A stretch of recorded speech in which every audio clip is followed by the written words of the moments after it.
त्यो युएनमा चाहिँ ट्रुस कटौतीको विषय उठाउनु भएको छ। त्यसैगरी नारायण न्युपाने सरले यो विभिन्न क्षतिको विषयहरू राखेर शान्ति सुरक्षाको अवस्थाको वातावरणको विषय उठान गर्नुका साथै उहाँले विपद व्यवस्थापन चाहिँ अहिलेको विपद व्यवस्थापन र त्यसैगरी चाहिँ यो काठमाडौँ तराई मधेस जोड्ने द्रुतमार्ग सम्बन्धी प्रश्न राख्नु भएको छ भने लोकेन्द्र प्रसाईजीले यो मृत्युको सङ्ख्या सम्बन्धमा जिज्ञासा राख्नु भएको छ।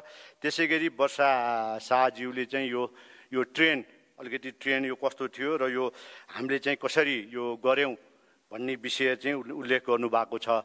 अब यसमा म सर्वप्रथम यो शान्ति सेना निर्देशक ज्यूलाई यो ट्रुस कटौती सम्बन्धीको जिज्ञासाको निराकरणको लागि अनुरोध गर्दछु।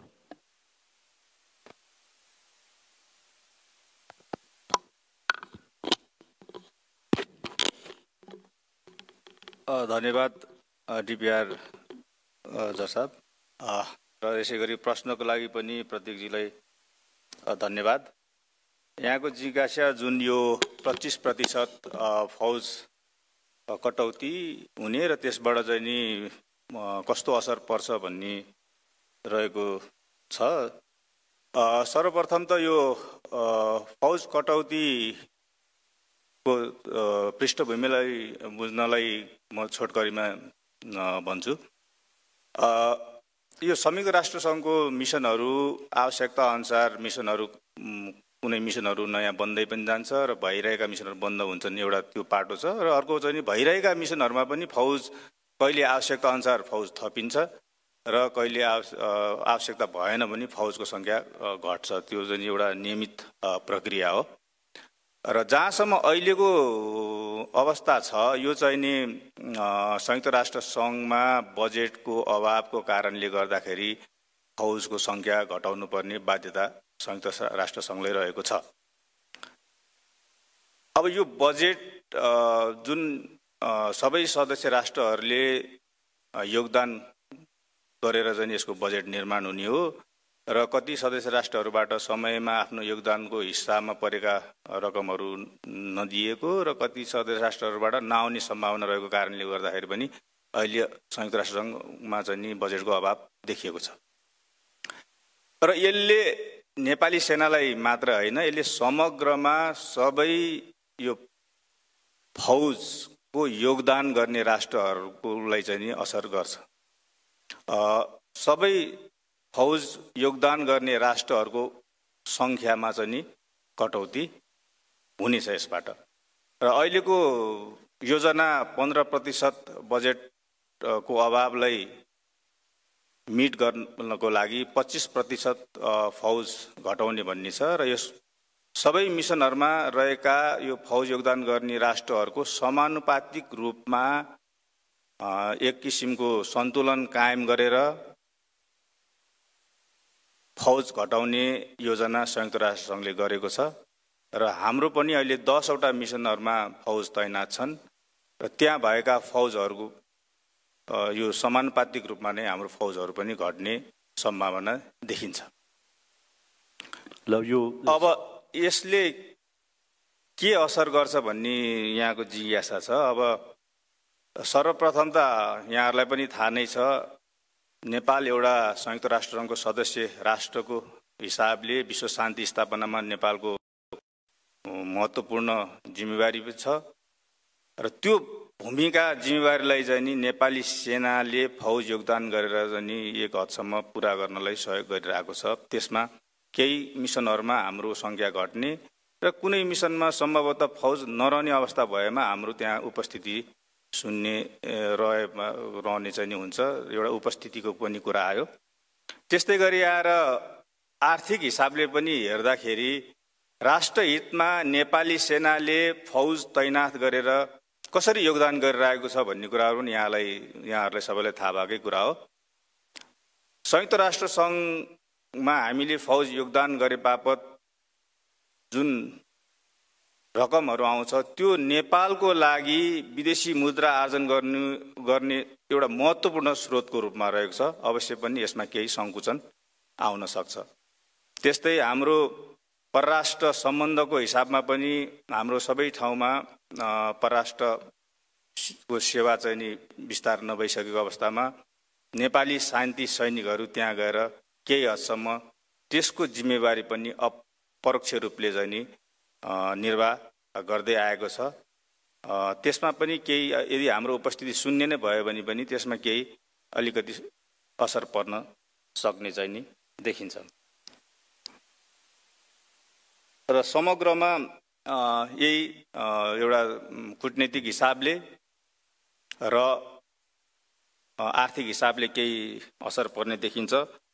तथापि नेपाल अहिले नम्बर 1 फौज योगदान गर्ने राष्ट्रहरूको सूचीमा नम्बर 1 स्थानमा रहेको छ र जुन संयुक्त राष्ट्र सङ्घले भनेअनुसार जुन समानुपातिक हिसाबले फौज कटौती हुँदा नेपालको त्यो जुन पोजिसन छ त्यो चाहिँ त्यही नै रहने सम्भावना बलियो छ।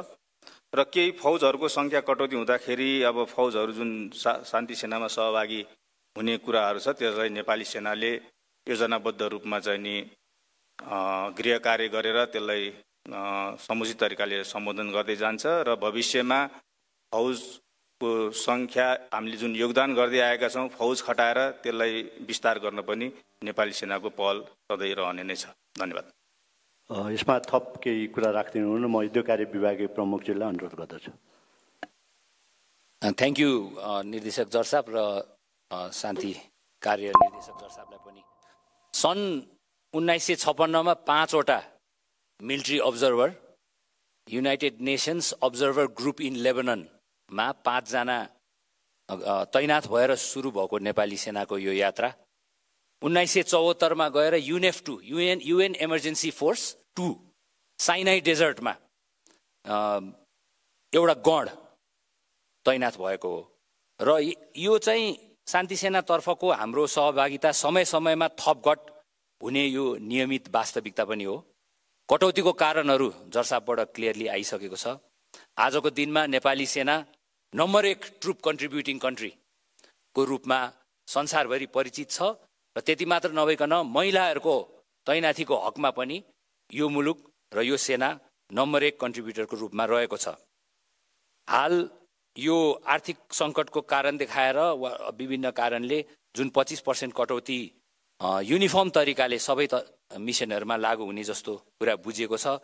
नेपाली सेनालाई पर्ने इम्प्याक्टको साथसाथमा हाम्रो मुलुकलाई अन्तर्राष्ट्रिय क्षेत्रमा नेपालको लागि एउटा कूटनैतिक लेभरेज हासिल गर्ने आर्जन गर्ने एउटा ठुलो उपाय एउटा यन्त्र एउटा टुल्स यो युएन पिस किपिङको कन्ट्रिब्युसन पनि हो। त्यसमा नि केही असर पर्ला।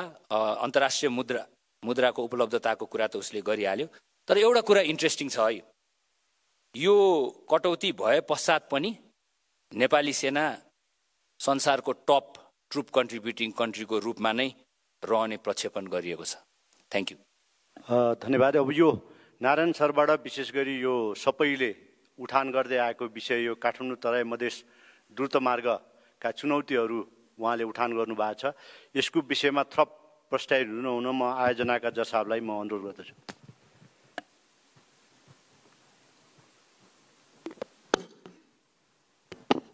Thank you sir. सबभन्दा पहिला हाम्रो पत्रकार बन्धुज्यूलाई नमस्कार। यो एकदम इन्ट्रेस्टिङ क्वेसन मलाई आफै भन्न मन लागेको थियो, हजुरको तर्फबाट आयो। यो खास अहिलेसम्म नेपालमा 11 मिटरभन्दा पियर हाइटको बढी पुल बनेको छैन। नेपाललाई मात्रै नभनौँ, यो साउथ एसिया मात्रै हामी कुरा गऱ्यौँ भने चाइना बाहेक इन्डियामा, श्रीलङ्कामा, बङ्गलादेशमा 1-2 ठाउँमा मात्रै यस्तो खाले पुल बनेको छ। नेपालमा 3rd 4th हाम्रो हामी कन्ट्री हो जसले चाहिँ झन्डै 82 मिटर हाइटको हामी पुल बनाइराखेको छौँ। त्यति मात्रै होइन, यो ब्यालेन्स्ड क्यान्टिलिभर पुल हो। यति हाइट गएपछि ब्यालेन्स्ड क्यान्टिलिभर मेथडले त्यो बक्स गर्डरले मात्रै बनाउनुपर्छ, अरूले आई गर्डरले धान्दैन। यस्तो पुल पनि साउथ एसियामा धेरै कम मात्रामा कम ठाउँमा बनेको छ। त्यो पुल हामीले गइरहेको छौँ र सबभन्दा खुसीको कुरो के हो भने यो 82 मिटरको झन्डै 1 किलोमिटर पुल हाम्रो 1 महिनापछि सक्दैछ।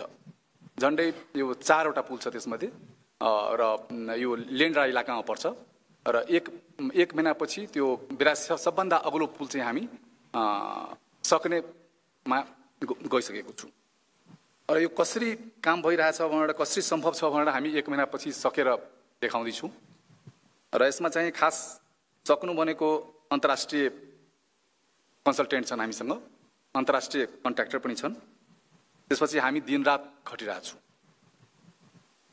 र यो खास यसमा भन्नुपर्ने कुरा के रहेछ भने यो यस्तो कम्प्लेक्स बाटो हो कि रिङ रोडसँग तुलना गर्यो भने रिङ रोड लम्बाइभरिको हामीसँग पुल छ।